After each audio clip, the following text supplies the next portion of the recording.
Romeo finds himself so in love with Juliet that he can't stay away from her.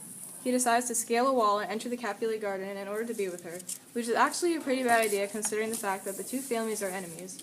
However, he's too in love to care, and he hides in the bushes and listens to Juliet confess her feelings out loud. Romeo then reveals himself and expresses his love for Juliet. They agree to get married already because they love each other too much to wait. Romeo is now so excited about this marriage that he runs to Friar Lawrence to tell him about it.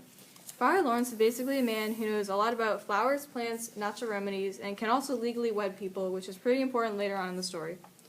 Romeo asks him to marry him and Juliet, and at first Friar Lawrence is confused and doesn't really know what to say because Romeo is so recently obsessed with Rosaline. Eventually, though, he agrees to do it, hoping that it will end the Capulet and Montague feud. Romeo is in the streets with Benvolio and Mercutio.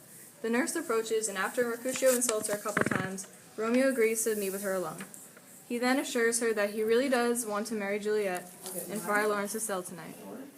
The nurse returns home, but doesn't tell Juliet the news right away.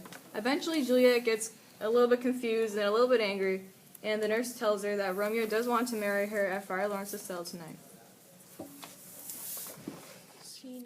Later that night, Romeo and Juliet meet at Friar Lawrence's cell to be married.